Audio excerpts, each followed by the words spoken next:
ఇక వీళ్ళ ఎట్లుంటది అంటే చూడు, ఇప్పుడు రాచకొండ సిపి ఉన్నాడు, ఎవరు? సుధీర్ బాబు రాచకొండ సిపి ఉన్నాడు కదా. సిపి పవర్ఫుల్ గా ఈ సిపి కోరలు వీకేసి కింద రెడ్డి ఆమెను పెట్టి సిపి ఏమన్నాడు, అది దమ్మి కొట్టిదే నామకే వాస్తే ఉన్నాడు అంటున్నాడు అంతే. మంచి మనిషి ఆయన, ఎంత మంచి మనిషి అయితే ఏం లాభం, పవర్ లేదు. డైరెక్ట్ ఈమెనే ఆ సీఎంఓతో మాట్లాడాలి, కింద యాక్షన్ చేయాలి. ఈయన పాత్ర ఏంటంటే అంతే. ఇది కథ. ఒకవేళ పొరపాటు ఒక దళితుడో ఒక బీసీ ఓడో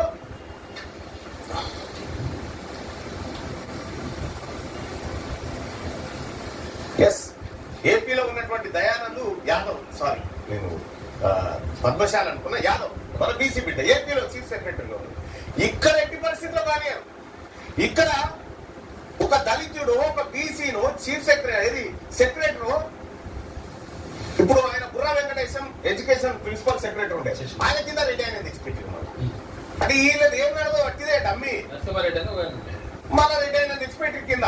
వీళ్ళు ఎక్కడున్నా బీసీ ఓడో ఎస్సీ ఎస్టీ వాడో మన నిమ్న వర్గాలు పైకి వస్తే వాళ్ళ కింద రెడ్డి ఆయన పెట్టి కంట్రోల్ సిస్టమ్ అంతా వాళ్ళ చేతుల్లోకి తీసుకుంటారు. ఇగో ఇది జరుగుతున్న కుట్ర. ఏమన్నా పవర్స్ ఉన్నాయా రాచకొండ సిపి గారు మీ దగ్గర? ఏమన్నా మీరు చెప్తే ఎవడన్నా వింటుండా?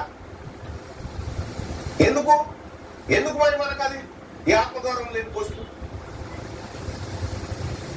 ఇదే సివి ఆనంద్ గారు సిపిగా వెళ్ళిపోయి మళ్ళీ సిపి అయింది. ఒక బీసీ బిడ్డ ఛాన్స్ వస్తుంది అట్లా? ఎంతమంది సిపిలుగా పనిచేసారు? ఈ లెక్కలు తీయాలి, ఇక్కడ వీళ్ళ జాబితాలు ఒక్కసారి చూడు సోదరులారా. మస్తు మా సోదరులు ఎస్సీ కులాలు, మా ఎస్టీ కులాలు, మా మైనార్టీ కులాల బిడ్డలు మాకు ఇంకా అడిషనల్ ఇంకా మిగులుతాయి ఓట్లు, మస్తు ఇంకా మిగులుతాయి. చిన్న వార్డు మెంబర్ గెలవలేదు మీరు. ఇదే కామారెడ్డి కాడ ముదిరాజుల జనాభా మొత్తం వన్ సైడ్ ఉంటే ఎమ్మెల్యే ఇంకా దాన్ని ఎదుర్కొనే శక్తి ఎవరికి లేదు. అక్కడ ఒక పెరక బిడ్డ గంపగౌడను పోటీ చేస్తే ఇలా కళ్ళు మండి కేసీఆర్ ఆయన టికెట్ గుంజుకొని, ఒక బీసీ బిడ్డ టికెట్ గుంజుకొని బీసీ వాళ్ళకి టికెట్ లేకుండా చేసిండు. అక్కడ ఈయన పోయి ఎవరు రేవంత్ రెడ్డి పోయి అక్కడ ఒక్కరికి బీసీ కూడా ఇవ్వకుండా ఈయననే పోటీ చేశాడు. ఇద్దరు సిక్కుపోయింది. ఇక బీజేపీ నుంచి వెంకటరమణారెడ్డి ఆయన ఓట్లేమో ముదిరాజులే బీసీలే,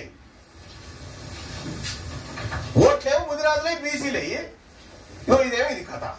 ఇక్కడ నిన్న ముక్కలుగా నరికిండు కదా మహేందర్ రెడ్డి అంటాడు.